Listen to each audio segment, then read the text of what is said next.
Hello and welcome to the Build with Bear workshop. My name is Pat Baer. I'm here, surprisingly enough, I'm here to build a model kit, and also I'm here to hang out with all of you. And I'm starting things off. We're getting things going by throwing the Bear Cave, the Lego, the site, the Tier 2 blue emote in the chat. If you are currently a subscriber, you can reply with those emotes. Hello, Lashbrook. If you're not yet a subscriber, you can say hi. You can use other people's emotes.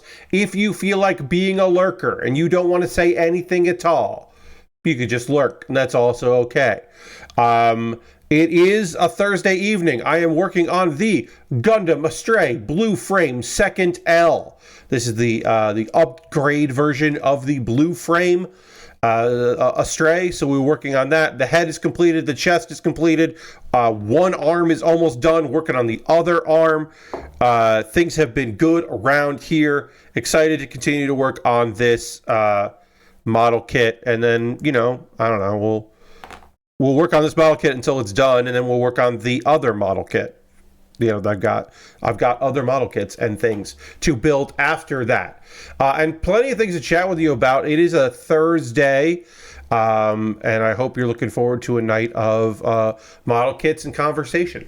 We're currently at 30 subscribers out of 40. The goal is to hit to 40. If you'd like to become a subscriber, now is a great time to do that. If you want to gift a sub to somebody in the community, you can do that anonymously or have credit and join the gift sub leaderboard if you want to do that. But let's just go ahead and get over to the main. Here we go. I did reposition my camera a bit because, and I talked about this on Tuesday, my new monitor arrived. And so I do have my new monitor set up. It is where OBS lives and Discord during the day, but it is here, and it looks great. It looks excellent. It actually looks better than my other monitors, which is bad for OBS because I'm like, you know, trying to balance the lighting and all of that. But overall, it is still very nice to have, and everything is excellent and clear and easy to read on my end, which is nice. Oh, so we got to keep working on this shoulder, and of course, this shoulder has stickers. Why wouldn't it have stickers? So we got some of our only orange here. We need E2, and then we got to put a sticker on E2, which we will do, of course. And then we need a D and a B. Continue working on this. Well, let's get that sticker out. Why not? So yeah, I got myself a new monitor with some assistance, which is excellent. Happy to have that. All right, so I need this one here, 5, which is the thin one? Yeah, it's one of the thin ones, right? Yes, it's one of the thin ones here. All right, thin one, which goes... Oh, that's fun. Yeah, it just goes here. Just adding a little bit of blue, so the orange isn't overpowering, I guess. But the orange looks so good that I don't mind it. I'm happy it's here. We just got to make sure I can get this sticker in the right spot.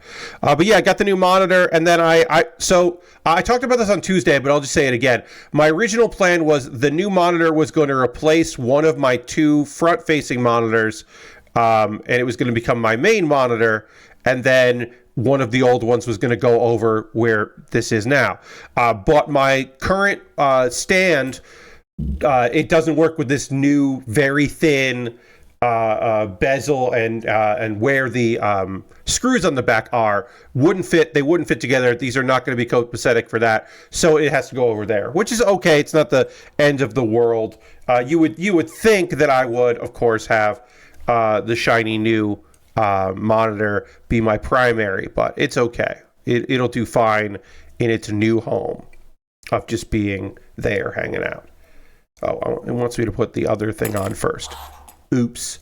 But yeah, I got that set up. Happy with that. That seems working fine. But while I was moving things around, my overhead camera, the pole that it's on, got shifted. And so I had to readjust that. And I'm actually pretty happy where this camera is. It's a little crooked, so I kind of have to like set my my little mat here is crooked to kind of compensate for that, so that it's not terrible.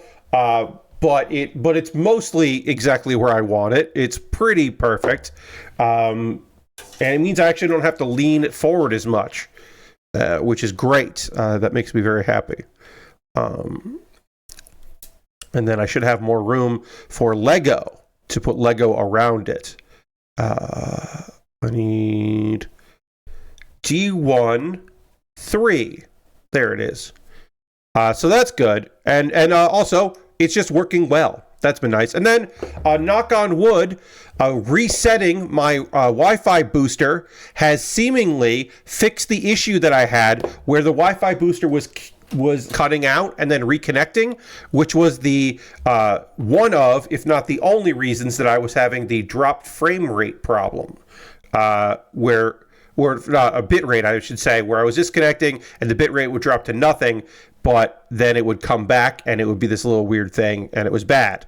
And I would notice that, like, I would have the dashboard, my Twitch dashboard up while I was doing other things, because, you know, I have to update the title and all that. So I would update that and, like, look back later, and in an afternoon, it would have been it would say "Welcome to the chat room," which means that it had disconnected and reconnected like 6 or 7 times, which I don't have to tell you is a bad amount. That's a bad number. That's like, oh no, what's wrong number. So that seems to be fixed for now anyway.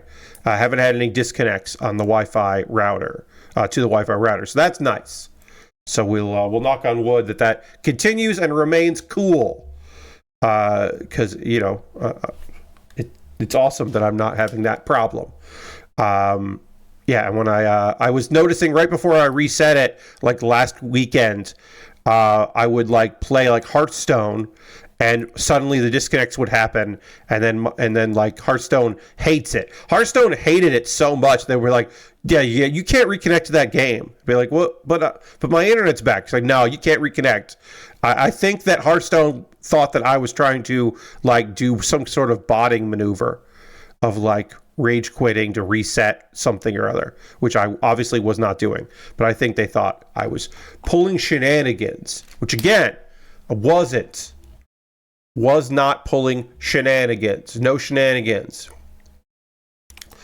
There was a big PC game announcement stream today, and that means that I'm on some lists in a good way, and I got myself some people reached out about some games, possibly in the next year. Hey, Lord Crashington, welcome. So it looks like I will have some games coming in for me to stream, which would be excellent. There is a demo for a game that is coming out soon. Well, the demo's coming out soon, and they want to have like streamers and people who make YouTube videos play it early. So I guess I'm getting that, and if all goes well, we'll check out a demo for a video game, because I can stream it. It's just exclusive demo access, which feels weird, but whatever. But I'll be able to stream the demo. I believe that will be the stream that I do on the 17th. So I'm not going to say what it is yet, because I don't want to say it until I get the code. Like, I got the offer, but I didn't get a reply back with what I said. Yes, I would like a Steam code for the demo, and I will be streaming it on this date. I did not receive that yet, so I don't want to say the name of the game in case they don't send me the code for the demo, which they could change their minds. I don't know. They could suddenly decide that's not worth it to send it to me. And then one other team reached out, and they're basically just like, do you want to get the code when the game comes out next year? And for that one, which I won't say the name of because that's rude, I have not replied because that game did not seem interesting to me. Did not seem like a game that I would want to stream. And again, I won't say what it is because that's rude. But I am ready to learn more about it when the time comes. I will hopefully about all those games, and then again, also hopefully, I'll get some other codes for things. That was big for me this year. You may have recognized that I played some games that I was that I had received codes for. One was requested by me. Many others I did not request. I also have to check back in because I did not get offered a code for I Am Your Beast from Strange Scaffold. Now, I don't think I would have played that game because it's nothing like any of the games that I play on stream. But I was getting codes from Strange Scaffold previously, and so I was like, oh, I didn't get that one. So what I'm saying is when the Ninja Turtles turn-based combat game comes out from Strange Scaffold, I'm going to request a code for that. So I have to like email and say like, hey, I would like to get a code for this if possible. But yeah, I didn't end up, Cuckolding, I just ended up buying because I was like, whatever, I'm going to buy Cuckolding. I could have asked for a code for that. And I probably should have asked for a code for that, but I didn't. The one that's always bothered me, we've talked about this on stream already, is that I always get rejected for codes for Power Wash Simulators packs. And that's always annoying to me because I'm like, come on. I have moved copies of that game. They just know I'm going to buy it anyway. Shaky fist. But I've spent a lot of money on that game, and I have definitely sold a few copies by just playing it. So would have been nice if I could get one of these packs for, complimentary.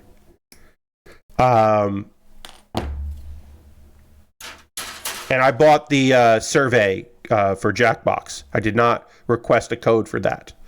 But I will request a code for the next Jackbox game, whenever that comes out, because the full game I will request a code. But for that one, I was like, this seems like kind of an experimental thing, and they only have, they don't have infinite codes set aside for that one as part of their PR cycle. So I'll just purchase that. But for other things, I do try.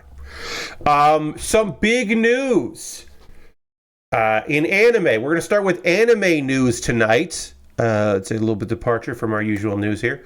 Dragon Ball Daima, the English dub, is coming to Crunchyroll starting on January 10th. Friday, January 10th. Fans in the United States, Canada, Australia, New Zealand, and South Africa can watch the English dub of Dragon Ball Daima on Crunchyroll. They do not list if this is going to be weekly or if they're going to dump them, what the delay is. They don't list any of that. So I don't have that information for you, except we do have the cast list, which includes, a bunch of people. There are people playing the young versions of our characters that you may not have heard before, but Chris Sabat is back. There are some familiar names listed here, and also again, the IMDb already did this, but if you are sensitive to this information, don't look at news articles about it because, hey, there are more characters that are minis that we have not seen. So you might want to not look at that if you do not want to know some of these people. Doc Morgan doing the narration, which is like, hell yeah. Other news from the world of anime. The Crunchyroll Anime Awards are making some changes, most of which I think are fucking awesome. The big change is that the award show is going to be in May. So this was announced at Comic-Con San Paulo, that the Crunchyroll Awards, the 9th annual Crunchyroll Awards, will be on May 25th instead of like February or March. And that means that the deadline doesn't have to be until early next year. And they're finally doing it, friends. They're finally changing the eligibility window to be all of the year before instead of fall from, like, if they did the normal thing, it would be the fall 2023 season until the end of the summer 2024 season. Instead, it's going to be the winter, spring, summer, and fall season 2024, and then only in 2025, this year, the fall from the previous year will be included, and then going forward, it'll just be that year, because they have to do that once, which makes sense. That sounded more confusing than it needed to be, but I think you understood what I was trying to say with that. Basically, they're going to change. They're doing the Anime Awards later in the year, and they're changing the window for it, which is awesome. Also, they announced they did it. It seems like they made this announcement in Brazil so they could announce one of the presenters. Their first announcement of the presenters is Pablo Vittar, who is a big anime personality in Brazil. And a singer and a drag queen, and that whips ass. That's just some cool shit. And the last year's presenters will present again. So yeah, that's going to be awesome. The fact that they're going to do year to year, because the fall anime always just got neglected, because by the time the next year rolled around, nobody remembered, oh, I can include stuff from that previous fall. So it just didn't get brought up. I think this year, we actually might even find that this year, because it'll be even longer. But we're probably going to be okay as far as what I think is the best anime of 2024, because I think that's Frieren, and Frieren was a 2-core, so people will remember that Frieren came out in 2024, so I think it'll be okay. I mean, there's a chance they may forget, or they just like Delicious in Dungeon so much, but my hope is that it'll be that. So I think that's great. And then they added some new categories. Where are the categories here? They added a new dub category, Best Hindi Voice Artist. So they do the voice artist thing. They're now adding Hindi to that, which is awesome, because that means there's more than enough voices in that dub scene to justify having a category, and that whips ass. So congrats to them. And then also, it's the category I am most able to comment on. That's fucking right, folks. They added Best Isekai as a category. Will it be there going forward? Who knows? But Best Isekai is going to be a category at the Game Awards, and as the premier watcher of isekai that you personally know, no one watches more isekai that you personally know than me. There's a lot of fucking isekai, and it's not slowing down. So sure, I'll be able to talk about that. I believe the voting window will be April. So look for my voting guide in April that I do every year, and all of that. But yeah, this just is stuff that I think is cool. Let's see. Yeah.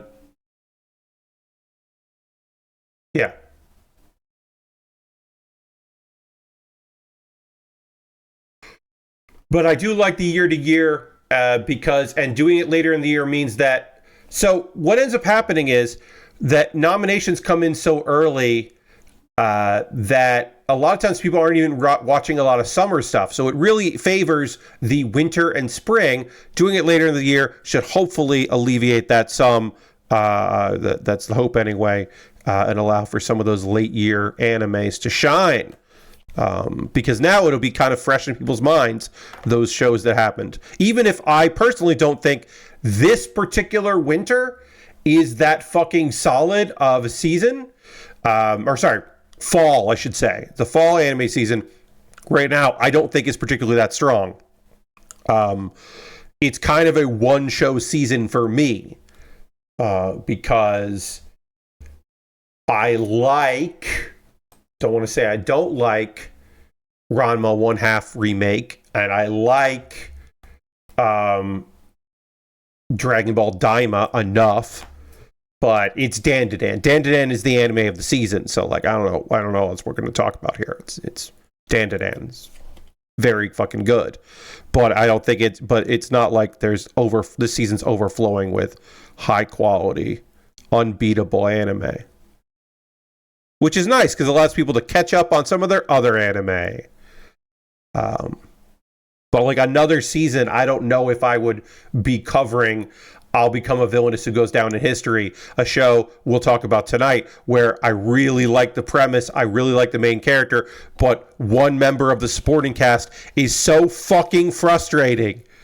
And how the story portrays that character sucks so much that I'm like, man, if he was no longer an important character, I would not be sad. It's like, oh, that's a bad place to be with an anime I like otherwise.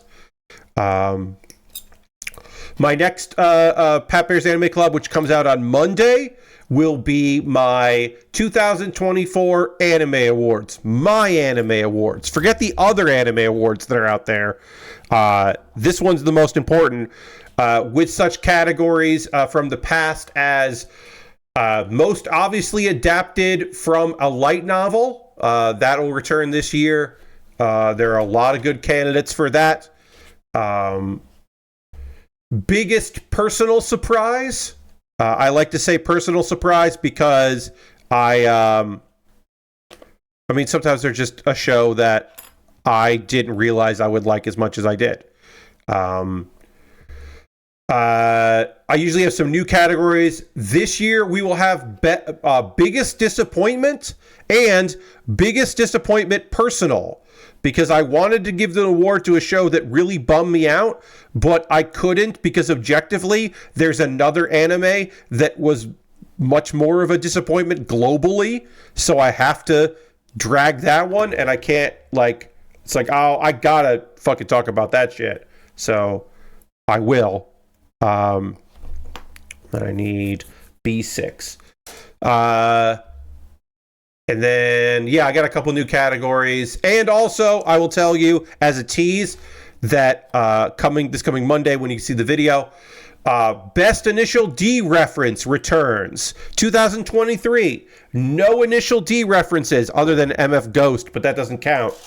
But yeah, there were no anime with Initial D references last year. This year, I can nominate something for that category. So, there can be a winner in that category. So we'll talk about that when the time comes. I want to put this on first. Let's see. Anything else anime related we could talk about here? I'll promote my other video stuff. I'll promote Kuma Baer when we get, in the second hour. I'll promote that shit. I thought this Kuma Baer video has had very few views since it went up yesterday. I'm hoping that it gets a Friday rally, but it does not seem like it will, which is not the end of the world. Certainly, I don't only do these videos to get views on them, but I also do like to see people watching the things that I make. It's nice when people see the thing that I put time and energy into. But yeah, I got my that stuff together here. Okay, other news.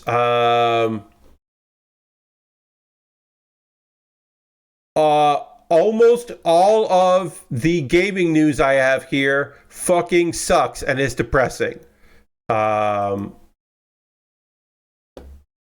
we'll start with one that is two items that are nice. We're going to start with some nice things so that we can get into the sad stuff that sucks. Let's start with, hey, if you've not played BioWare's Dragon Age: The Veilguard, you can download the character creator for free if you want to check that out. And maybe you want to get the game, but you can do that, and that's fun. It has pretty much a great character creator that people are really fucking psyched about. And yeah, you can play it on any platform. And you can create it, and the thing you create can be fully transferred to Veilguard if you buy it on the same platform. So you can't like jump it from one platform to another. But I feel like that's obvious, but I want to say that. That's pretty cool. Let's see. Here's our no time limit. And also you can update in the game too, but I don't know, I thought that was cool. That's just a fun little bit of business. If people are up for that.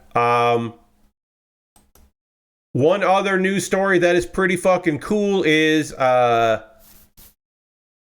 my game of 2024, Balatro, has cool things coming out. There is going to be a deck of real playing cards that look like the cards in the game, and that's fun. That's just a fun little bit of business. I also appreciate that the official Balatro account just tweeted out fine. And then you can buy it coming soon. You can pre-order it for $16, 52 cards. With pixel art stuff. It looks cute. It looks nice. It looks like the Jokers look like how you would want the Jokers to look. It's what you would want if you want playing cards that are based on Balatro. It's some of the Jokers, not all of them. 4 Jokers. Basic Joker, Juggler, Blueprint, and Gros Michel. Let's see. You can pre-order it, but they won't start shipping until March, so it's not a Christmas gift. Although I guess you could say, hey, I pre-ordered this for you, and do a stocking stuffer like that. It's a bummer it's not more Jokers. Yeah, I mean, I get it. The company that they have making them probably doesn't make extra Jokers, you know? They most likely got a legit, Fangamer, I should say, Fangamer who are handling this. Fangamer probably reached out to a company that makes custom playing cards, and that's 4 Jokers is probably the most they could get feasibly. You know what I mean? Like, it's not like they said, we're only going to do 4 because fuck you.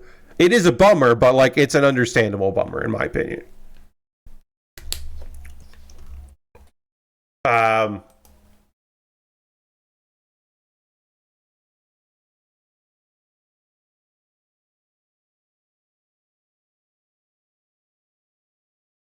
This is another piece of business that's not bad news, unless you're a fucker.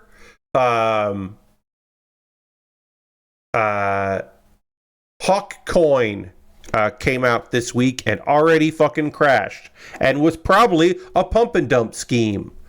Probably. If you don't know Hawk Coin, well, that's just Haley Welch's crypto coin that she announced that was coming out. It's the Hawk Tua girl that has a podcast. And yeah, it's gone poorly. It launched December 4th and reached a market value of $490 million, and then the coin crashed as people started selling that, because of course they did. It is now dropped about 95%. And now people are speculating that this was a pump and dump. It was a scam the whole time, which she's saying, no, it wasn't a scam.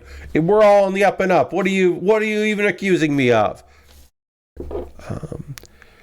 And to which I say, if you are still investing in new cryptocurrency in the year 2024, especially meme currency, and already things that are meme, but meme crypto for a fucking goddamn podcasting memed out nonsense person, then congratulations. You're a fucking sucker. And you deserve to have a bad fucking time. Which you are having because you probably lost a bunch of fucking money. Hooray!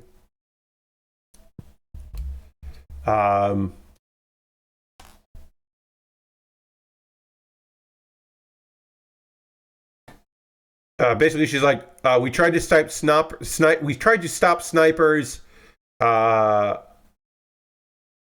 and we didn't give away any free tokens, is what I was going to say. But it looks like someone dumped $104 million coin. Somebody, apparently they know at least one person who sold a really expensive coin that was doing well to buy into that to inflate the price, and then apparently lost a bunch of money trying to sell it back, try to get back. It's almost like doing that shit is just asking for fucking trouble. All right. Square Enix is dumping Foam Stars. They're giving up on Foam Stars. Foam Stars Party Goes On season goes live on December 13th and runs through January 17th. After that, seasonal updates to Foam Stars will be ending. But the game will still remain online. They're not taking it up. They will do some competitions, but basically they're just saying, hey, we're not going to keep creating new stuff for Foam Stars, but it is not going the way of other games where you just don't see it anymore. It is not going the way of Concord, for example. They are just going to stop making new shit for it and supporting it, other than, updates, and stuff like that, patches and stuff like that. But they are basically going to stop with the whole giving a shit about it, or trying to pretend like it does anything, or that they're going to do anything with it, which is, a bummer if that's the game that you decided you were going to put time and effort into. If that was like, this is the game, like I decided this is the game that I'm going to, go for. If this is your online fun shooter, then that's frustrating for you, but pretty understandable given the world and all that.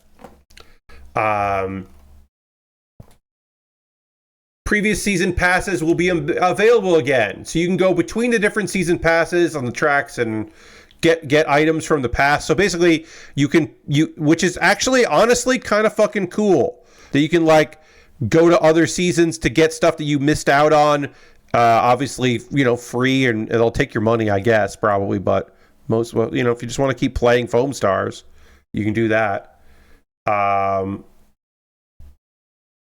A reminder that Foam Stars was not free to play. It became free to play in October. This was not always a free to play game. It went free to play as an effort to revive it or keep it going, and apparently that did not work out. So the next step is to just stop doing shit for it. But that's still bad. That's still a bummer for people that like it.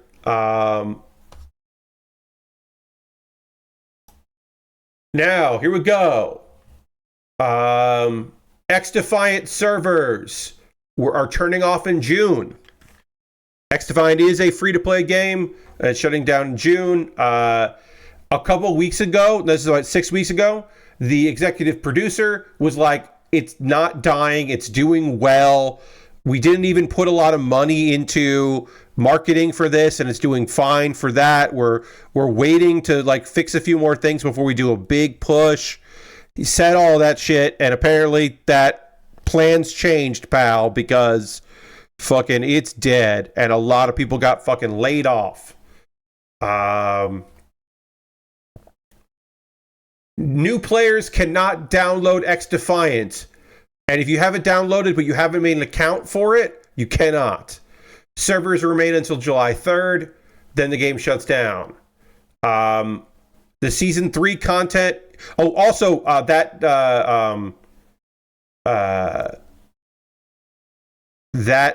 executive producer was like, look, contrary to the rumors that came out today, we are not shutting this game down on after the 5th season. And in fact, they're right, because this 3rd season hasn't come out yet. So in one instance, he was correct. They didn't wait until the 5th season. They said that they promised 5 seasons. And so they're like, oh yeah, we're not going to shut down after that. They're right. They shut down before that. Also, Ubisoft is shutting down San Francisco studio that made X Defiant, as well as unrelated, seemingly, Ubisoft Osaka, and also their Sydney team. It looks like 270 people across the country, or across the world, at Ubisoft, various Ubisoft studios are being laid off, and some of the X Defiant team have been moved on to other teams, so they didn't fully gut that studio or that team, but they just gutted about half of it and then moved the other half to other projects. Ubisoft shutting down their San Francisco studio is they were one of the last holdouts of big companies having big studios having stuff in San Francisco. So that's obviously a shame for a lot of people that work there, or were working there, I should say. Yeah, I mean, it's not fun. Ubisoft needs to fucking figure their shit out. But yeah, I don't know. Also, I am not the first person to say this. I will not be the last person to say this. They knew X Defiant was going to die a long time ago. They knew. There's no one in that company was like completely caught off guard. Maybe they expected to hit harder than it did. Maybe. Best case I can say is that some people there might have thought that it could do better than it did, but there's no way that game was perceived to be like out of the park success, like immediate, like, oh, there's no way this game can't do great. You know what I mean? Let's see if there's any other news on Kotaku that I want to talk about here. Go to the news here. Hitting up the news. Oh yeah, I talked about Teenage Mutant Ninja Turtles Tactical Takedown, which is a strange scaffolding game, which rules that they're doing this.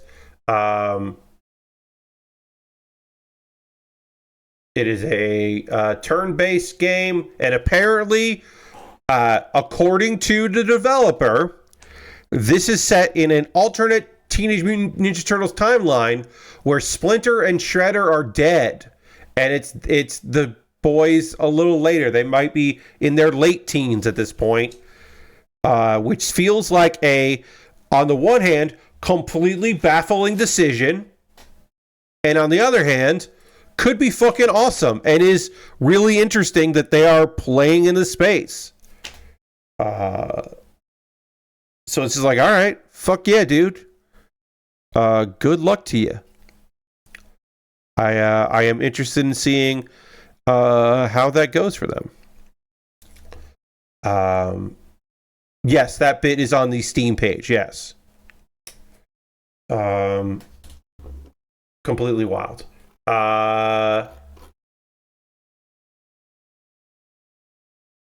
Let's see.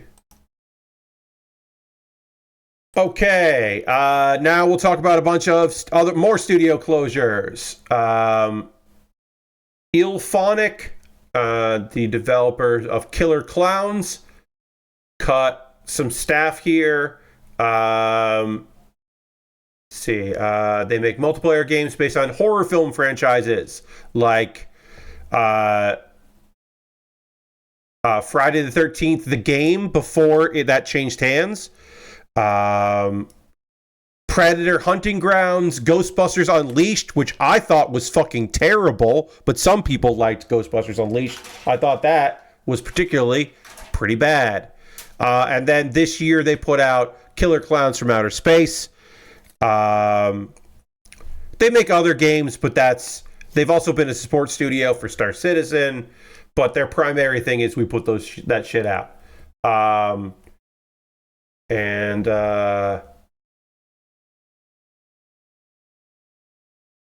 I don't know how many people here got laid off, but they had some layoffs. Also, Deceive Inc., developer Sweet Bandits, they make Deceive Inc., are shutting down completely. This is not layoffs. This is a complete studio shutdown. Sweet Bandit Studio was making a game, Deceive Inc. They reached the quote-unquote breaking point.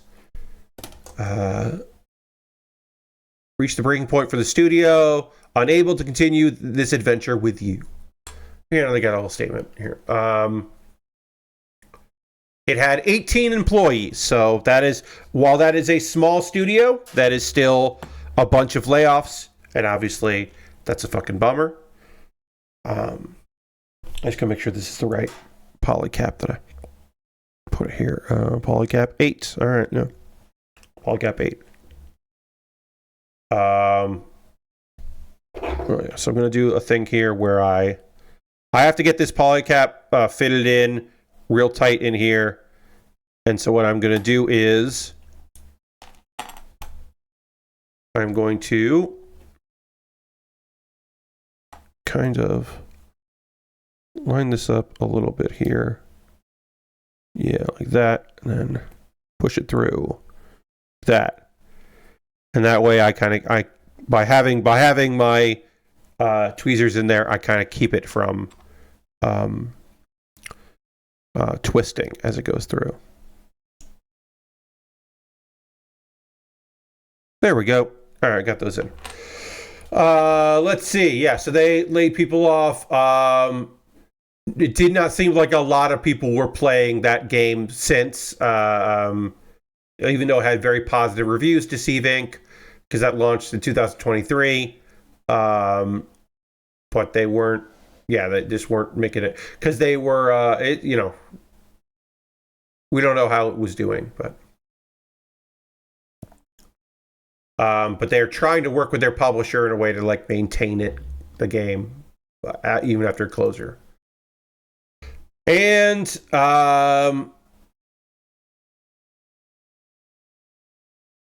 Torn Banner Studios, the developer behind No More Room in Hell 2, has early access. That game came out in early access in October, and apparently they're trying to be fully independent, self-funded developer, and they have laid off apparently half of their staff, looks like.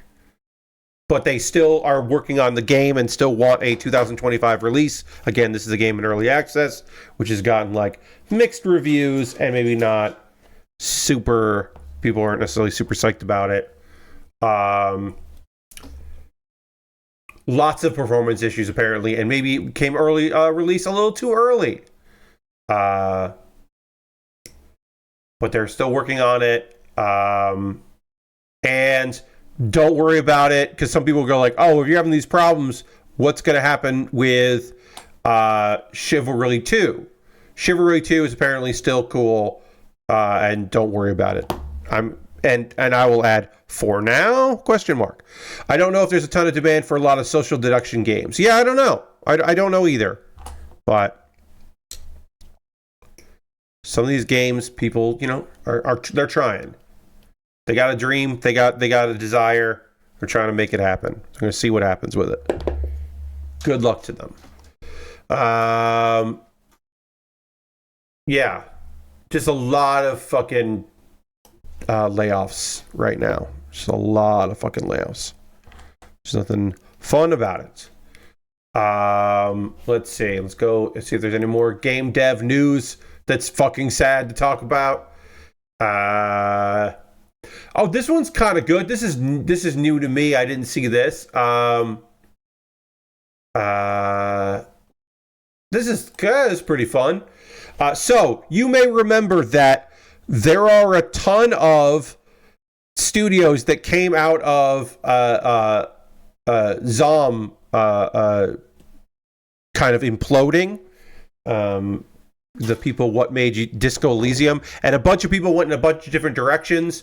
Well, apparently, XXX Night Shift, which is the first product from Dark Math Games, who are making a quote-unquote true detective RPG successor, they got a bunch of funding.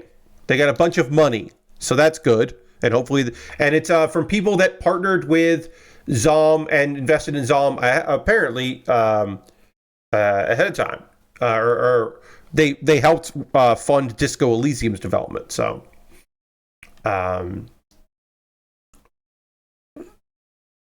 this is from a group they're an Estonian group, so that's keeping things local, so that's nice. Grupp. Deal represents a 7-figure investment. They were a they were the majority investor in Disco Elysium. And Kaur Kender is from the Disco Elysium team from Studio Zom, who is heading up Dark Math, which is a great name, as you may remember. They announced their project in October, XXX Night Shift. And yeah, they're making a spiritual successor, you know. This is not to be confused with Longdo Games, that are making a psychogeographic RPG. And also not to be confused with Argo Tulik announcing Summer Eternal, which is the Art Collective RPG, which actually legitimately feels like the real studio's spiritual successor to the collective nature of Zom originally, or at least the dream of what Zom could be as a collective. That this feels a little, you know, honestly, a little bit more in keeping with that. Summer Eternal feels a little more that. Which also has a bunch of other Zom people involved in that one. And then this is also not to be confused with Red Info, which that's founded by the art designer and lead writer of Disco Elysium, and they don't have any games announced. They just announced, hey, Red Info exists. And those are the people that got kicked out of Zom in 2022 in a seemingly coup. And then basically, it doesn't seem like anyone cool that worked on Disco Elysium is still with Studio Zom. And the leadership is probably fucked. So, and then also they've been laying people off, canceling projects, and there have been mistreatment allegations levied at the current leadership of Zom. So maybe don't look forward to their next game if they get to release one. But yeah, that's cool. People putting money into gaming. That seems fucking hard to do right now. There was some kind of like message that I didn't want to respond to in a Jeff Gersman chat that somebody was asking, like, well, why don't these heads of studios, you know, someone basically asked, well, if all these layoffs happen, why aren't there a bunch of small studios coming together? And the answer to that is because people aren't funding games right now. I mean, if you want to take investment from NetEase will give you some money. Tencent will give you some money for stakes in your company. But if you just want like venture capital, from from a venture fund that like expects to get a return on investment in 6 years. That's not there anymore. Angel funds aren't there. And also, the people who have name recognition aren't leaving those studios. This is not exclusive, but in general, the people who are being laid off are not studio heads. Studio heads are sticking with their jobs at the studios, unless the studio, closes. They're sticking with it and seeing what comes next. So it's not that thing of like, oh, well, like there aren't Ken Levines out there doing their own studios right now. We just had that this week that a named person is shutting down his studio because they couldn't get funding. I can't remember who that was. My apologies that I can't remember who that was there, but let me see if I can find that out. Let's see.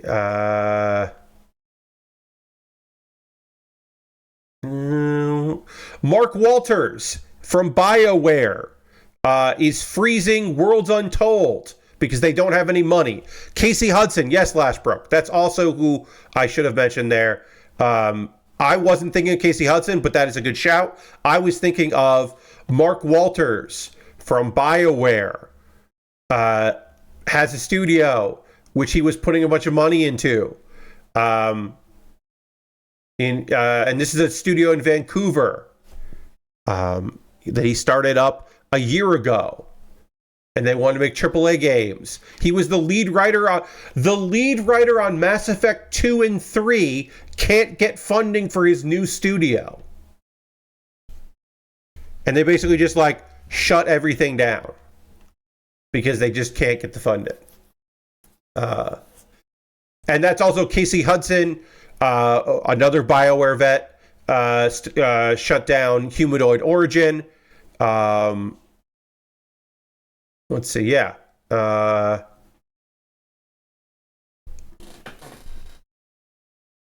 So yeah, these are names. These are people that that a few years ago could get money based on like, oh, we only want to work. You're the lead writer on Mass Effect 2 and 3? Like, oh, sure. Like, I recognize the name of those games. Oh, shit, yeah, people like that shit. Okay, yeah. Like, that used to work, and now it fucking doesn't. That shit doesn't work anymore. And that's bad. You don't need me to tell you that that's a bad thing. But yeah, it's rough out there. My condolences. People getting laid off this week. Vox Media had a bunch of layoffs at some of their, not at Polygon, but at a bunch of they're basically shutting down, it's a lot of food-based stuff over there. And you do not need to tell me that layoffs in journalism and gaming are going to be rough, and especially in December.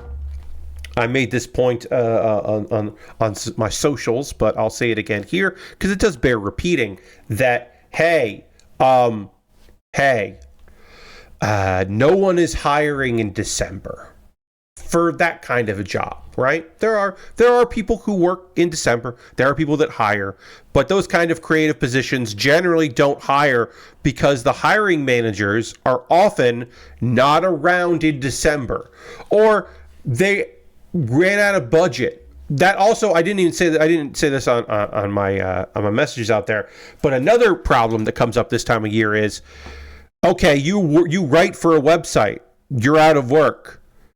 Freelancer budget is done. They dumped the last of their freelance budgets. Most websites dumped their freelance budget already because they put it all towards features for the Christmas holiday, because news stops getting reported and people sometimes like to read longer articles in December. So you can spend a bit of a budget then. So they don't have the freelancing budget, and they're certainly not hiring at that point. It's just really fucking rough. Also, a fun thing, and by fun, I don't mean that, I'm lying. that happens this time of year as well is, okay, so let's say you haven't been laid off. Let's see that you have been announced layoffs are coming. You've been given a date when that's going to happen. Or you have been laid off. You've been laid off, and there are steps that you have to do to get all that straightened out. And you want to speak to someone in HR. Now you, because you have been around the block, you are aware that HR is not your friend. But at this point, you are being laid off, and you have severance. Maybe you have, maybe you are because of the union you're in or something, and agreements you made, you are eligible to convert a certain number of sick days or vacation days you didn't take into money or whatever, or partial, or they're going to offer you a partial severance, and you want to ask questions about that information. Hey, it's December 5th.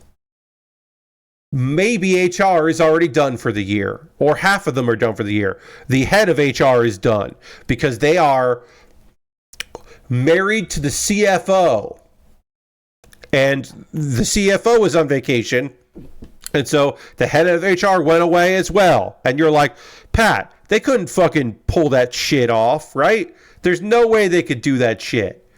There's no way that they could do that they could fucking get away with that shit of just like leaving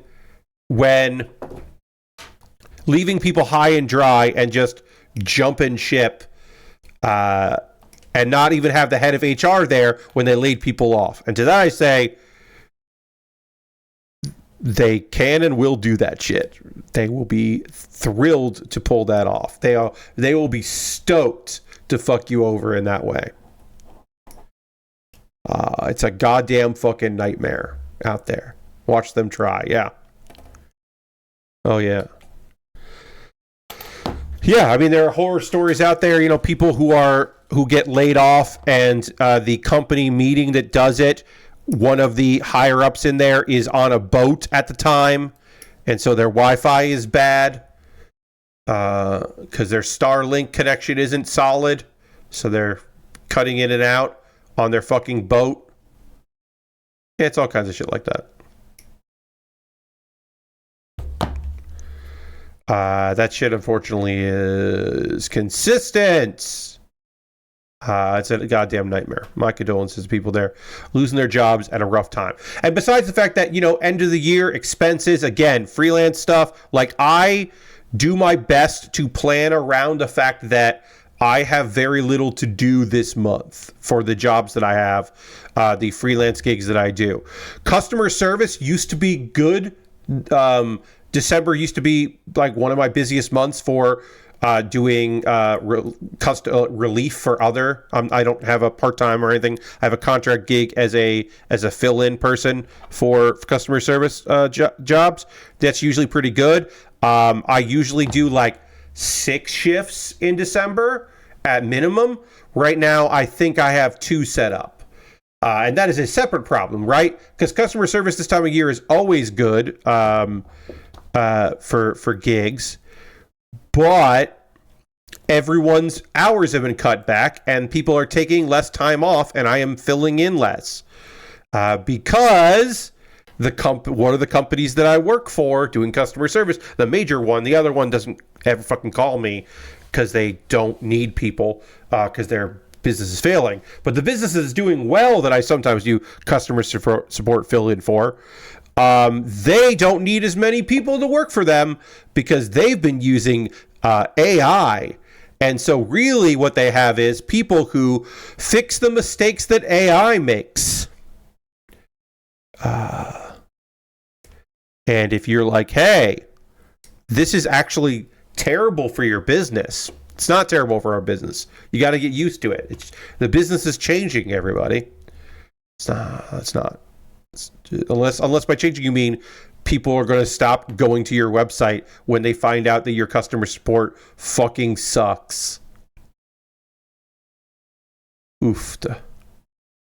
They're already trying to edit the Yelp reviews of this particular company because a lot of people fucking hate this company now and dealing with them because, as I said, They're relying on AI, and then the humans are there to correct any mistakes that AI is making. Ugh, it's awful. But anyway, I have to plan around, and I was planning around, and my December is still way tighter than it used to be because I was expecting a few more customer service shifts, and then in the fall I recognized, ooh, those are probably not going to fucking be there, huh? Because this is all real bad. The nice thing is for me, your friend Pat, is in January, shit kicks off with my main source of income, doing data entry stuff and for projects, because in January everyone has a new budget for the year, and so then they start allocating, having people make them PowerPoints and slide decks and presentations and doing data stuff for that, because in January they're going out to have meetings for their conventions and all that other stuff, and then also then the convention season really picks up, but right now it's very little, and that's always the case, because this is no one has any no company that none of the companies that work with the company that I work for have a budget right now to do anything or any projects coming up, so they just don't have anything. But I expect that in December.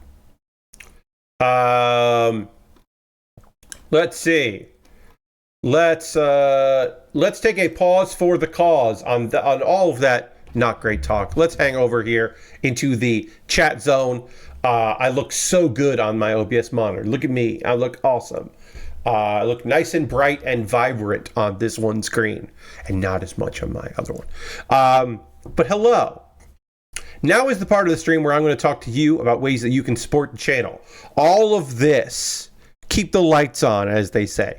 If you are currently a subscriber to the Kuma Baer Workshop, you can throw the Bear Cave, the Lego, the Scythe, the Tier 2 blue emote in the chat. Being a subscriber is the easiest way to support what I do here through Cash Money or your Prime Gaming token. If you have Amazon Prime, you can link it with your Twitch. If you want to do that, that would be great. You're under no obligation to do so. But just like, hey, I'm going to talk about ways you can support the channel. They're all optional. This is the easiest way. You're already here on Twitch. You're already watching me. You're here. You got an account on Twitch, so you can chat. So feel free to jump in there and if you want, throw a few dollars my way. If you want to gift a sub, top the gift sub leaderboard, you could do that. Gifted subs help me out because we're at 30. We're trying to get to 40, so number go up with your help. You could also throw some bits, do a little cheer. Bits and coins, always appreciated. Help me get a little bit of cash there. There are other ways to support me, and you know what? Hey, weirdly enough, folks, I'm going to talk about those other ways. I know. Crazy, Pat.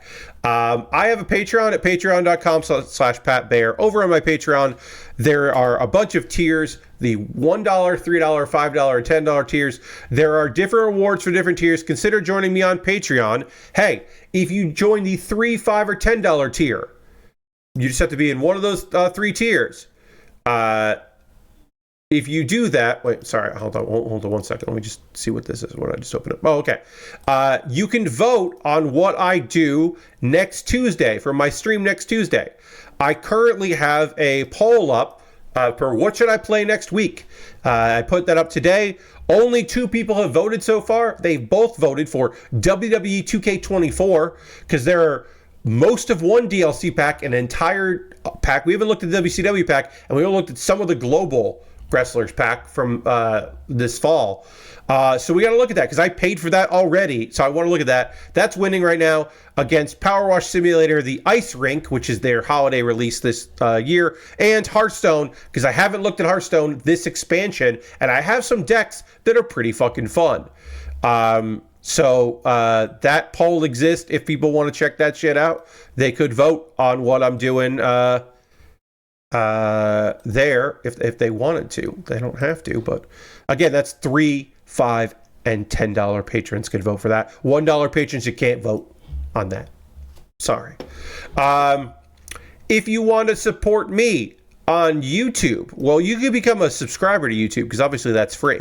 But while you're there, if you want to become a member, you could do that. For just $2 a month, you could support me on a monthly basis there, and you get my Wednesday videos on Tuesday. So the video that I put up yesterday for Slam Dunk, talking about Slam Dunk, you could have seen that video on Tuesday. And you'll find out the show I'm putting up next week, one of my favorite shows from the 90s, a show that does not need me to promote it in any way, shape, or form because it's a goddamn fucking capital C classic. Well, I talk about that. And you'll have to watch the video to find out what anime I'm talking about. That'll come out, but you'll be able to see that a day early if you want to get on the YouTube. Those are monthly ways to support me. If you would like to support me and not spend any money, on there or one time, not monthly. If you want to support me on a one time, well, you can always drop something into my Ko-Fi or my PayPal. Everything I make through direct donations like that, through YouTube, which includes AdSense, so watching my videos helps me out, through Patreon and through Twitch, all goes into a fund, and out of that fund, I buy model kits. That's how I was able to buy the Gundam Astray Blue Frame 2nd L that we're currently working on, that we finished the top half of, and now we're working on the legs. It helps me out with Lego sets and model kits that I have in my backlog that I will be happy to build. I will have a poll up soon because I think I'm going to finish this kit up on Saturday. Thinking about it. By the end of Saturday, we might finish this kit. So I'll probably do a poll tomorrow about what I'm doing next. We might not actually finish this till Monday, but whatever. And saying all that, if you want to decide what I build next, if you don't want it to be something from my backlog that I've purchased, you could buy something from my Amazon wish list, and then it'll jump the queue and be the next thing I build. I'll make a dedicated YouTube video about it for my mailbag series, and then I will buy something off, or then I'll build this thing as soon as possible. I recently added some Lego stuff, including another Lego Dreams. It's a giant bunny on roller skates that seemed very rocket roller skates. It seemed very fucking cool. So I got that on the list. A couple model kits, inexpensive kits, expensive kits. The Denial Gundam from Build Fighters is a pretty recent addition. They still haven't fixed their shit here on Amazon as far as wish lists go. Hopefully they'll fucking fix that someday. So I can't move these things in order. But you can sort it. You can personally. You can filter and you can sort by like going like low to high, and then you'll see that like, oh, I've got inexpensive Lego sets and some gear all the way to very expensive stuff at the very bottom. A bunch of things and things. A few things still on sale. Despite Cyber Monday being a distant memory, there are still some sales to be had on Amazon. Especially the knockoff Lego sets, the fake Lego. There's still plenty of fake Lego out there if that's what you would love to see me build. My alternative to Amazon is Throne. I got a Throne wish list. See if there's something there on Throne you'd like to see me put together. And then what else do we got here? Oh, yeah. The most convoluted way to support me financially is USA Gundam Store. You go to USA Gundam Store. You buy a gift card at USA Gundam Store. You will get sent a gift card code in your email. Then you can send me a whisper on Twitch with that gift card code, or a DM on Twitter, or Blue Sky, or Mastodon with that gift card code, and then I will use that gift card code to buy a model kit from USA Gundam Store. And once again, that is the most convoluted way to support me financially. But if you would like to do it, you can. Putting it fucking out there. If you want to support me and not spend a dime, go to my Discord. My Discord would love to have you there. I post build photos at the end of every stream. People post stuff they're working on. It is a fun community of folks. And some days, there's people just posting links of things they think it would be cool. A couple video links for you to check out. Pat Baer's Wrestling Club exists. The second episode happened. I made a playlist for it. Will I be doing this every other Monday? Probably not. I don't think I'm going to do another one in 2024, but it should be back in 2025 because I did like doing it. I had somebody message me and say, well, why don't you do Pat Baer's Anime Club like every Wednesday and make that your next Wednesday project? To which I say, no, I want to keep doing Kuma Baer. I'm going to keep fucking doing Kuma Baer because I really like doing Kuma Baer.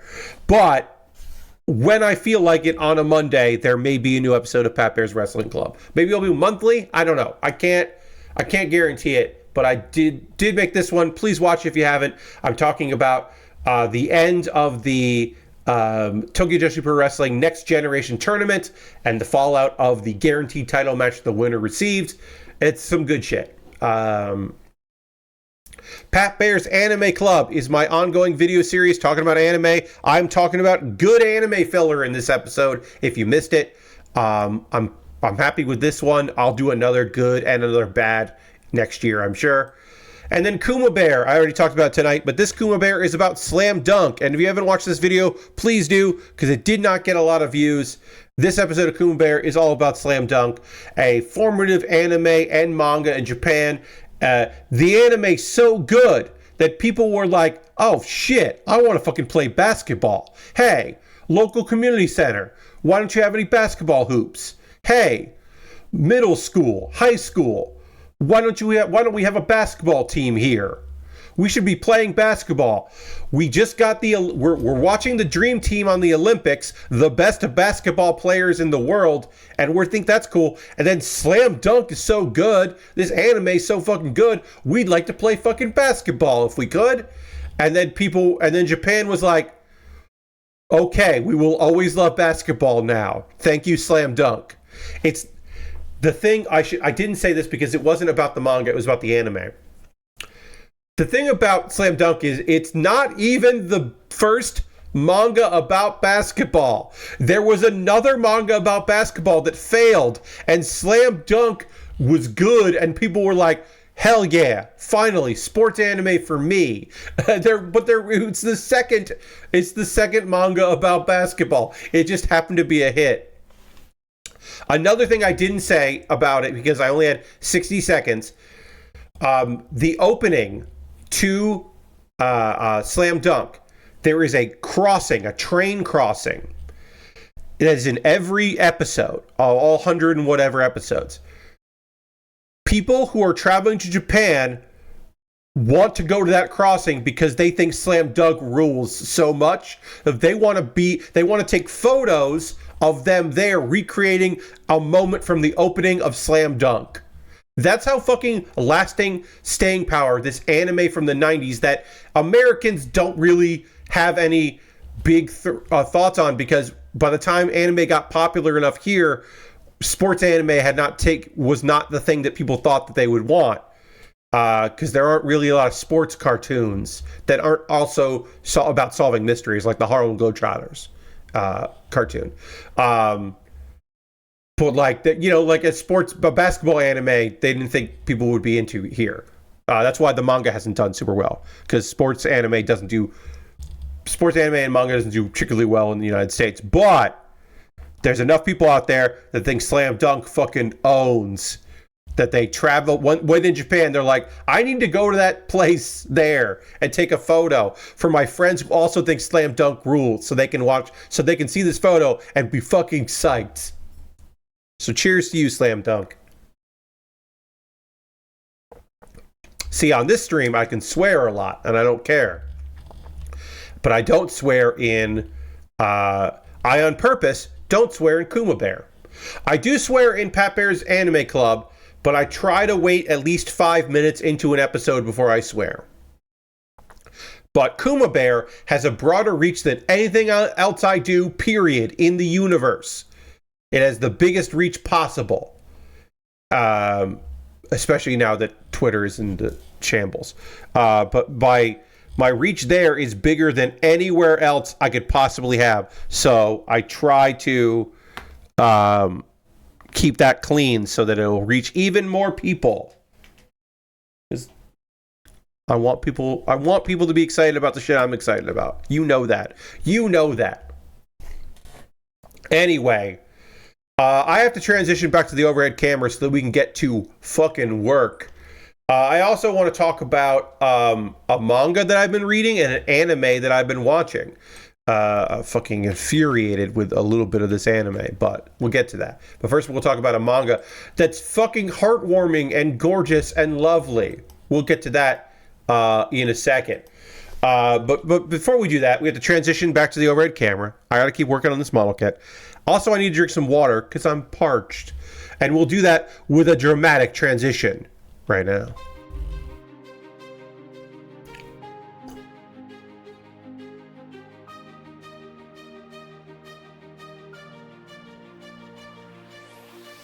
All right.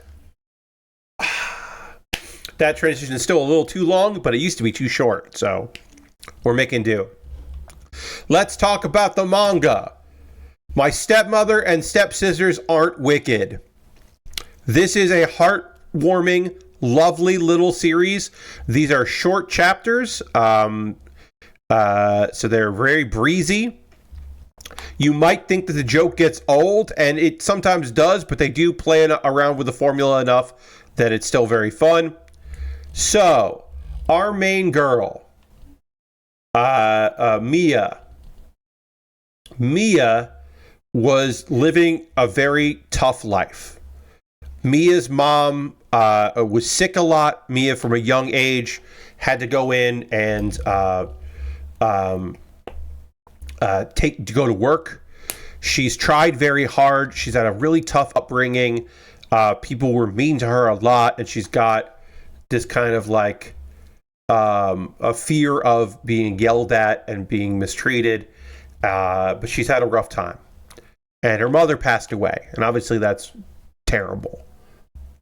And she finds out that her mother had an affair with a very well-to-do man of some nobility. And she's going to be adopted into the family. And we don't see him. But he's around. And so now this girl who has lived, she lived her best. She did her best. She is now in a house that she has no idea how to behave around people. And also, her new mom, her stepmom, looks fucking like really dotty and like hair pulled back. And like, this is not a medieval kind of thing. This is a nobility in Japan kind of a thing. It's not, I don't think it's not the Meiji period. I think it's like the Edo period. It's fairly modern, but not like modern. But she's well-to-do and traditional, and her daughters are like, they look like they're villainesses, and everyone's got this like air of hoity-toity. They're all really nice. They're all so nice. One of them, the youngest of these stepsisters, is a little tsundere about her older sister. But she's great. The mother is like stern, but she's very caring. Everybody there rules. They're all great. And they all see this girl who's been trying her goddamn best and is so lovely and is so like, the loss of her mother and all that, like,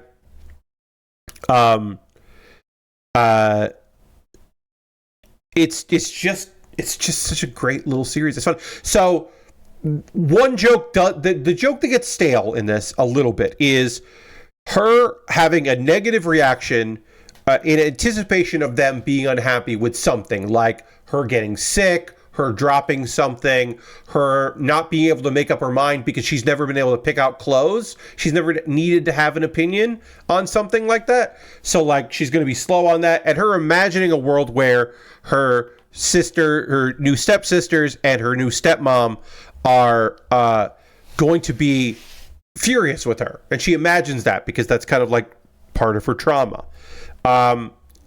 And which they understand and do their best to kind of help guide her through.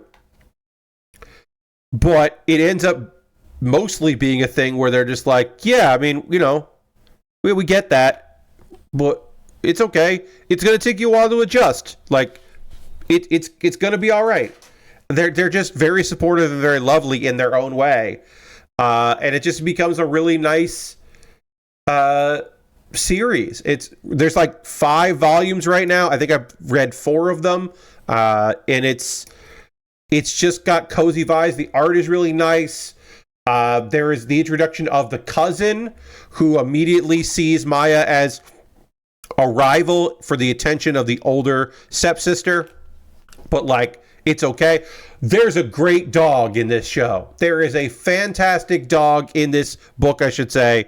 That is just dumb, but also very the dog is super supportive. It's just so great, and you get to see her open up some.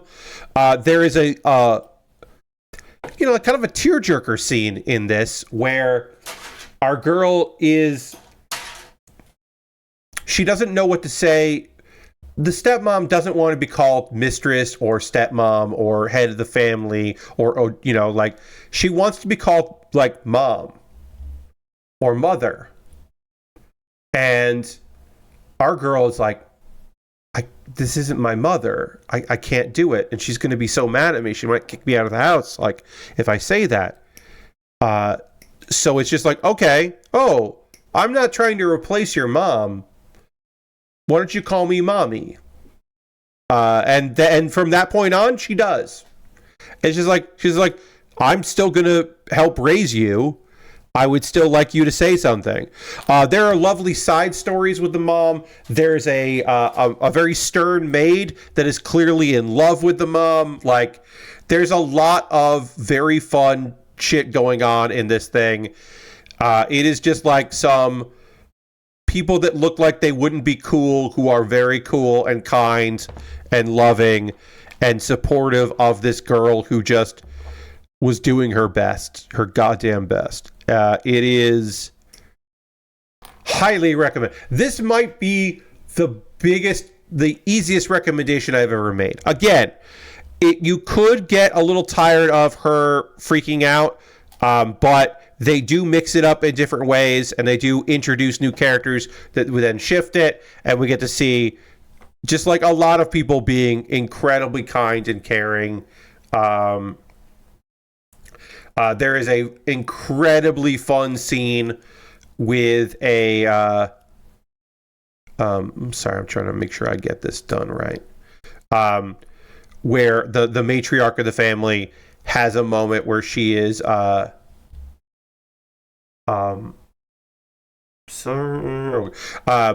where like somebody new to the high society fucked up, but it's okay. Everything's going to be okay because like 3 people are all wearing the same dress. They're all wearing the same dress, and traditionally you would go and you would switch that dress out because you don't want to wear something that someone with a higher status you has. But she's just like, I like that the 3 of us are matching. Let's take a photo and let's all sit together because they have these like kimonos that have koi on them. When they all sit next to each other, it looks like kind of like a koi pond. It is like a moment, and it becomes a thing where they're like, where the other high-to-do ladies who all adore her are like, well, now I wish we were matching. And it's just like a lovely little scene of these ladies trying their best to be very supportive of each other. It was an unexpected treat. I have been gushing about this now for a while, but I will just end with that. My Stepmother and Stepsisters Aren't Wicked is a little joyful experience. It is sad in some parts. It is heartbreaking in moments, but overall, it is a lovely little series about just a girl just trying her goddamn best.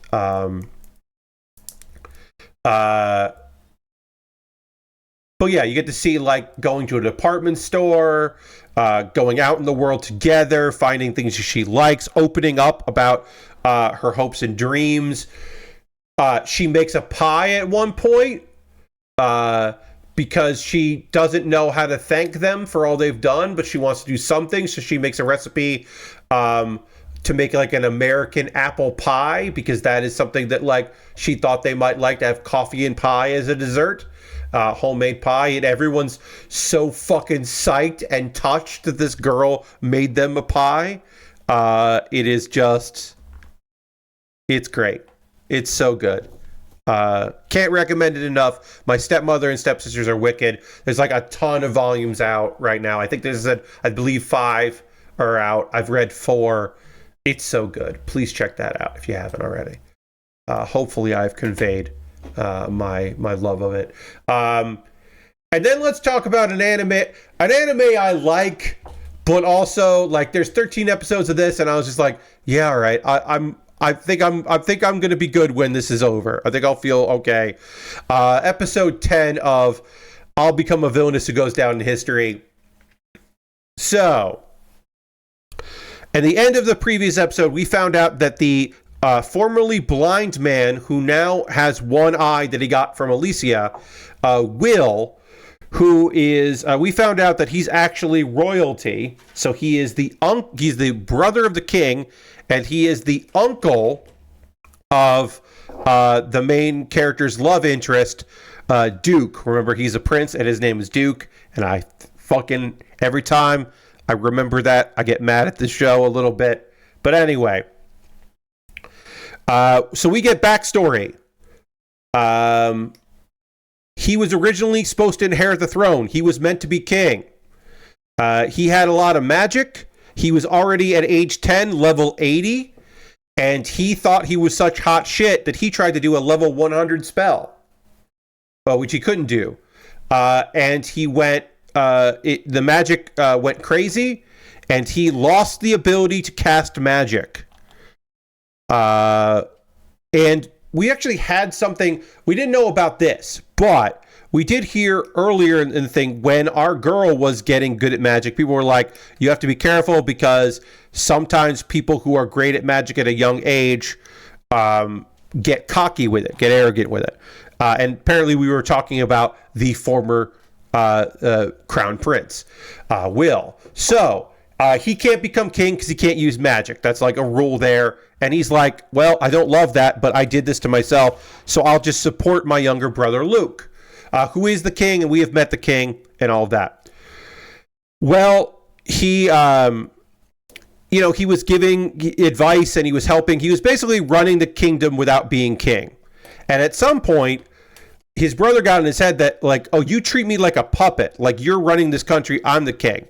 And that's probably an outside influence. We think later it is believed that his mother, because they have different mothers, is influencing Luke the king, because Will gets kidnapped, arrested on false charges, and blinded, and then disposed of to the area full of criminals, basically left for dead. And then apparently, this whole time, the prince, the now king, believes that his brother is missing, has been missing all these years.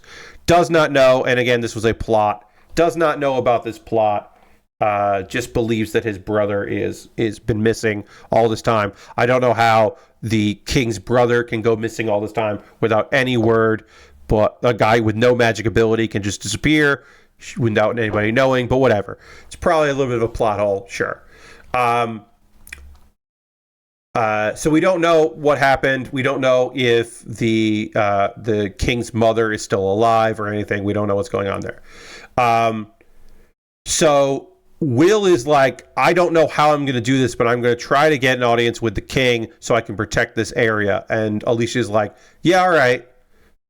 We'll try. That seems like a plan. We'll try to make this happen. And then we go back to the Magic Academy. We have some snobby girls who approach Alicia, and they are there to badmouth Liz. Of course, Liz is the saint, who's a commoner, the saintess. And Alicia is not interested in that because it's just like, no, Liz is powerful, and I don't like her, and I will never be her friend, but I do respect her. Now, I am making a guess here that these characters would have been minor characters in the video game that this is based on, in the world. And they would have been Alicia's puppets, which is why they are able to resist Liz's charms, because she is subconsciously sending out charms to people.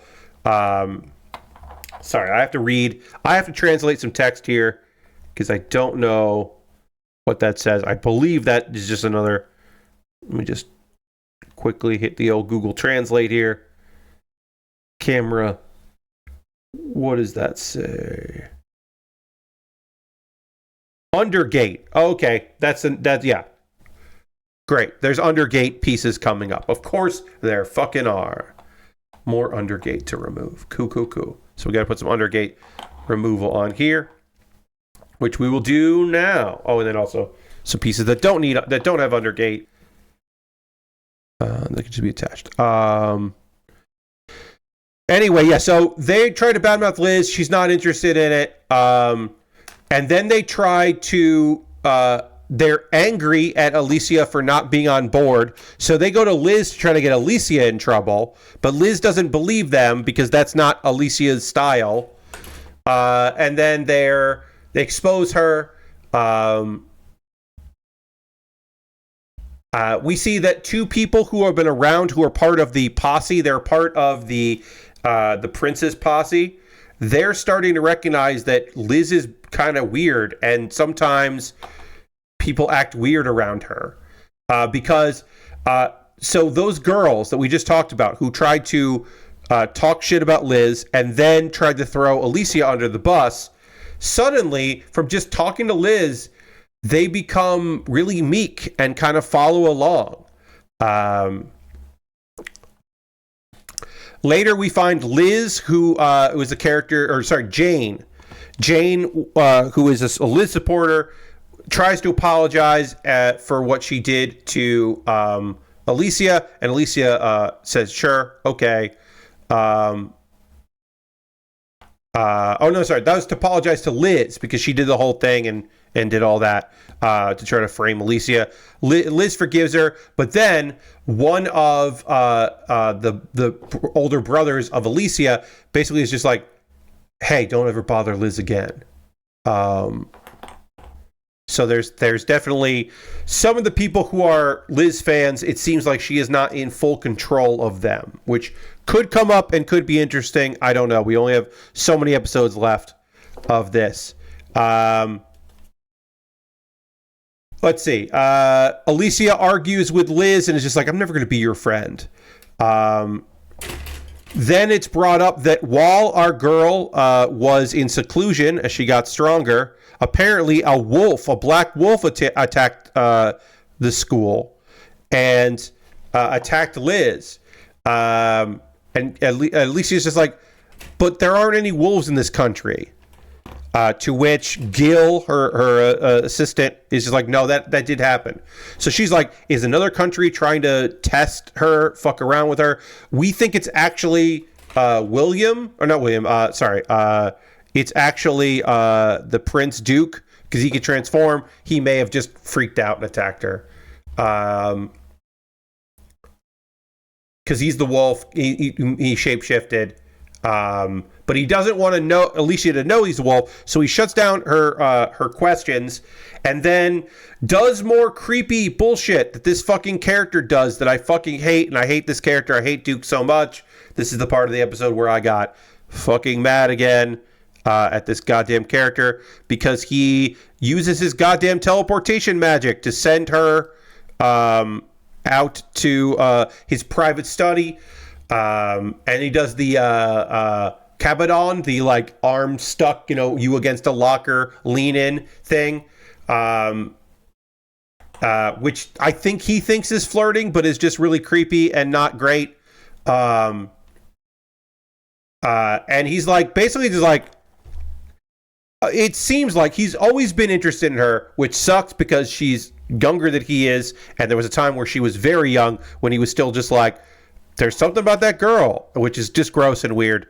But it got way worse, in my opinion, in the year that she was in seclusion and he didn't get to see her for a year. Because now he's like really possessive, and he talks about like wanting to protect her and like locking her up so that she, can't pull the same kind of stunt.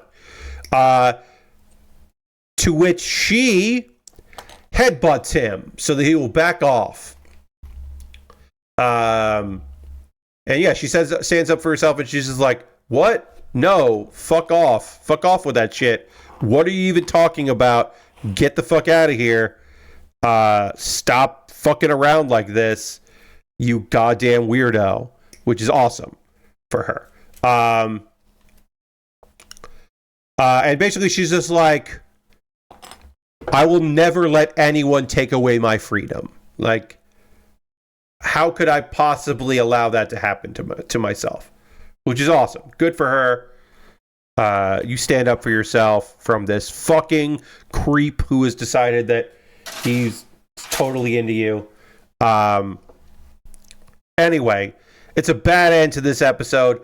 The stuff with Will felt like it kind of came out of left field, and I would like to know more about it. We are closing in on the probably the confrontation. It's been a little while since we really got to see some cool magic from our Villainess, so I'd like to see some magic come in to play. Shit's still good. I'm still enjoying my time with it. But yeah, if the Duke was like not a piece of shit, I would like the series like so much more. But because he is a piece of shit, it takes away from my enjoyment of the series. Just, straight up. There is a bit of undergating here that is really bothering me, so I'm trying to clean it up so that I can get this back together here. All right.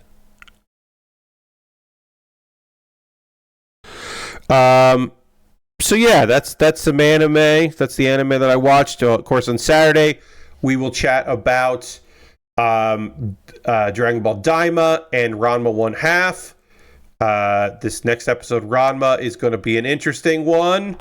He says, somewhat cryptically.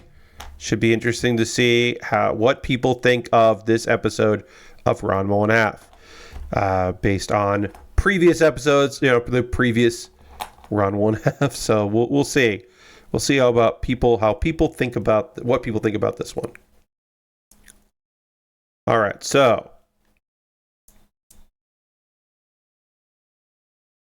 now is the part of the stream where I want to hear from you, friends. What are you watching right now? What are you playing? What are you up to? What are you into? What's got you excited? Let me know. I love to hear from you about that stuff. I will tell you that if you missed the stream on Tuesday, the Tuesday stream, I had a great time playing. My brain just completely shut down for a second. Mars First Logistics. So, I don't like this update, and I don't know if I would fuck around with that too much. I talked about it on stream several times. If you missed the stream, just to kind of close the chapter on it, my general feeling is that I don't think it's very fun to do the building in it of laying trains down and all of that. I just don't find that particularly enjoyable. I wish I liked it more. It's very clear that the developer is interested in exploring more building stuff. And I just want to make fun vehicles and transport goods. I don't want to do the other stuff that they seemingly really want to do. And that's frustrating. Because they seem like gung-ho on that stuff, and I'm just not particularly invested in it. But I did have fun with the stream, even if I don't like what I was given there. I'm still having fun with the stream. Sorry, these instructions are not great here as far as like how I'm doing this build. Okay. All right, so I got this part of the leg done, this part of the leg done, and then I need to get this piece in somehow, and I don't... Okay, it goes like that. All right, great. Hooray. And then I can put this part on the leg here. I have done plenty of these kits before, or this style of kit of the frames, but every once in a while, one of these frames just gets me and really confuses me, and I'm like, what do you want me to do? I don't remember what you want me to do. So my apologies that I've been slacking. So I played that. I had my final D&D session yesterday of the my current crew. We are taking a long hiatus. Some of us will be done doing that. Our DM has got life stuff going on. So we're on a big break from that. So I will just be hanging out with my collective, which is okay. and we might, from the ashes, with a few people from the collective, start a new game up with a different GM. There has been talk about maybe doing a long fiasco game with some people, getting some actor friends and some comedian friends and doing that, which I think could be really fun. I do like the idea of a longer, like, several part fiasco story instead of one shots, which most of my fiasco time has been one shot. So I was like interested in that. We'll see. But yes, the D&D campaign ended, and we found out who was controlling mimics and making them into, like, better versions of monsters, and then, like, sicking those monsters on people and wreaking havoc. And we did have a conclusion. It wasn't the happiest of happy endings, but we did figure out what we needed to do to put a stop to it. And we could pick up with those characters again in the future if we wanted to. I don't think we will, but we have the ability to do that if this crew wanted to continue those adventures or start new adventures. We certainly have that option as well. Oh, that's right. This kit has a knife on this side. It's got 2 knives. Yeah, that's right. We're gonna put a knife on the side of this thing, on the skirt. That rules. I forgot about that. D123. So that's about it. I've been watching some wrestling. I thought Dynamite was excellent last night. A good return to form for them. And excited about this tournament, pretty much. Orange Cassidy being back at the end was good. Happy to see him back doing things. Always like to see OC doing stuff. And I don't know if there's anything else that's going on with me. I might think of something. I'm going to be playing Marvel Rivals this weekend. That's the plan. We got time set up for that. So I'll be able to talk to you about that on Saturday, this first weekend of Marvel Rivals, because I am going to be playing that quite a bit this weekend. So expect thoughts from me on that as my multiplayer crew gets more and more jazzed about the idea of finally fucking being able to play a video game all together. We're very excited about something that just about everyone in the crew is interested in and is excited to play. Like, there's a couple people that are like, I don't really like this kind of game anymore. I think I moved on from this. Or I just don't want to do anything Marvel related. Like, I can't look at Captain America and a thing. Like, I just can't do it. So there are a few people who are like, I don't think this is going to be for me. But, you know, if all the reports from us are positive, maybe we can get a few people to be like, actually, that sounds pretty fucking cool. So we'll see. All right, knife on there, and then I just need to put on the ankle piece here, which we'll do just one. Oh, I can build 2 of these at once. A5, 1.5, 6, and there are under things in here. So 5 and 6, and there's under gate. I'm going to read what y'all have written because you wrote stuff, and I want to talk to you about it. Ghostfowl says, been out of town, nice, but still able to Balatro on phone, nice. Still really enjoying the Dan adaptation, hoping for PoE 2 early access to be more accessible to me than PoE 1 was. Yeah, I hope so for you too. I hope that you get into Path of Exile 2 and the demo hits you and you're like, oh yeah, this is the shit that I want to be doing. Yes, I am hopeful that you have fun with it because I like when folks get to have fun with games. Lashbrook started playing Dwarf Fortress again. Okay. As one of these times, I will stick with it long enough to remember what I'm doing, I swear. Okay, sure. Up to season 2 of Prison Break now. Watching everyone flail about as they try to not get caught after said prison break. Yep. Post-prison break.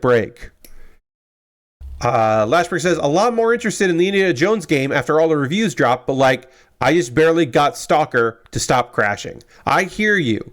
Lashbrook, you want it now that you can maybe play Stalker. You kind of want to play Stalker. Yeah. Jeff being positive about Indiana Jones was not on my bingo card. Not that he was going to like dump on it, but I just figured it would be something where he'd be like, yeah, I played it. Yeah, it's all right.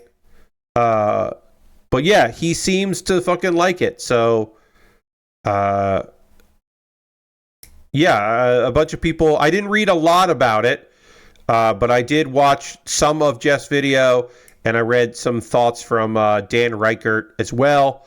And, you know, they seemed enthused. Lord Crashton started Infinity Nikki. I keep saying Infinite Nikki. It's Infinity Nikki. Oh, yeah, you're playing that. And that sure is Genshin Impact. Yep. But focusing on cutesy dresses and many other outfit customizations options instead of gacha characters. Still fun. Yes, I have heard fairly positive things. I am waiting for some of the streamers I watch to start getting into Nikki. We'll see. I imagine a few VTubers might start checking that out. Because that I could see that being a game that they would be into. A lot of them are playing the Hollow Cure game, which is a fan game that I have not picked up, but I might pick up. I might start fucking around with Hollow Cure. I don't think I would stream that game, but I'm like, maybe I'll fuck around with this. I now have, like, I have an Oshi now. Like, I have VTubers that I like, and I'm like keeping up with what's going on with them. And there was I'm going to check out a stream tonight that's happening while we're doing this on YouTube. That I was like, that sounds cool. I'll check that out later. But like, I'm like, you know, I don't know. You know, it's like somebody who I watch a lot of was off for a few days because she was moving to Japan, and I was like, oh man, where is she? I'm going to watch clips because she's not around. Like, oh, okay. So maybe I'll check out the fan game that is based on HoloLive. Like, I might end up checking that shit out because I'm like, oh, that might actually be fucking what I want to do. Like, oh no. Yeah. I don't think I have it bad, but I might have it pretty heavy for these gals. Some of these VTubing gals. Look at you. I remember when you didn't really get VTubers, now you're contemplating fan games. So here's the thing. I've gotten VTubers. I just didn't watch them, right? Like, I now, look, do I now know more about one VTubing company? Sure. But like independent VTubers, I was like certainly aware of. I wasn't watching them. I didn't have the interest in them. Like the Dodgers thing, I was like sort of like culturally aware of some of it, and I was like, I know who Gura is, but now I'm just more aware of them, the various characters. This piece fell off, and I don't know how it went on, so I have to figure that out. This piece goes, okay, so this is like that. So that goes there, and then this goes up.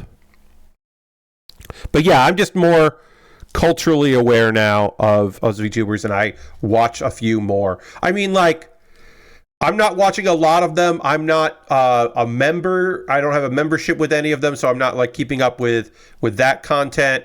Like, I will say I am now in the fandom enough that someone graduating, I'm like, oh, but I like them. Like, I'm at that point now where Sarah's Fauna is graduating in January, and I was like, I like Fauna. I like Fauna in collabs. I don't watch a lot of just Fauna streams, but I like Fauna in group settings. So I'm like, oh, she's great. Like, I feel bad for the saplings because there are people out there who that's their main. That's the main person they like in HoloLive, and now she is going to be graduating, and so like a bunch of people are like, I think, like bummed out about it. It's like, oh yeah. Aristfan says, hey Pat, super busy week, so I'm still working on finishing some games, including Dragon Age, which I've really liked. I plan to try out Infinity Nikki soon. Yeah, I might give Infinity Nikki a chance as well. I don't know. I'm thinking I might give that a shot, just to see what's up. Try it out. I do want to download the character creator for Dragon Age. I don't expect to get Dragon Age, but I do think I'm gonna get the try out making a character, because I think that could be fun. That might be what we do. I still don't know what I'm doing for the hour I have on New Year's Eve, because it won't be a full hour, because Pat Bear's Anime Club Live takes over 2 hours to do. But at some point, I will transition out of that into like us hanging out before the new year. And I don't know what I'm going to do in that time. And I thought maybe the character creator would be fun, but I don't know. I don't know what I'm going to do that in that time. I have time to figure that out, though. It might be Power Wash Simulator. We might just do that. Do the ice rink in the time. But I can tell you that I will read Lord Crashington comment there saying, I've been watching some Christmas movies, mainly Home Alone 1 and 2. I feel like Kevin deserves the punishment at the start of the first movie because he's just a little shit. He's in the right. The second movie, being overly harsh on him when his brother starts shit at the pageant. Yes. Yeah. The second movie kind of comes out of nowhere. The first movie, he is a little shit, but he definitely doesn't deserve to be overlooked completely the way he is. Like, I don't agree with that part, but I do think he is a little shit. And people not wanting to spend any time with him is probably reasonable. But I don't love, but at the same time, a neighbor looking through stuff, he should not be confused with a neighborhood kid, even with all the kids there. Anyway, this is going to do it for tonight's stream. We're done here. We've wrapped things up. All we have left to do is raid. We're going to go hang out with some other people. Lashbrook, Lord Crashington, he's just lashing out. He is the youngest in a family, and he does not feel appreciated or respected, and so he acts like an asshole because he needs any kind of attention, including negative attention, which obviously isn't great. My friend Xandra is playing Cobalt Core, which seems very fucking cool. Xandra is playing Cobalt Core with her wife. And she's using she's playing that game, which seems neat. So we're gonna go give Xandra a raid because Xandra rules. So I hope you'll come along on this raid because Xandra is a dear friend and made all my goddamn emotes. So we gotta go give her some love. Let's see. We'll get that going. Raid. Yeah, it seems like a fucking cool game. So feel free to come along on this raid. I hope to see you on Saturday at 9 p.m. Eastern as I continue to do some cool shit here. We continue to work on this kit. I don't think we're going to finish this on Saturday, but I'll still do a poll tomorrow about what I do next because it's nice to know what's next. Thank you all so much for being here. I'll see you in the next one. Goodbye, everybody. Goodbye, goodbye, goodbye, goodbye, goodbye, goodbye.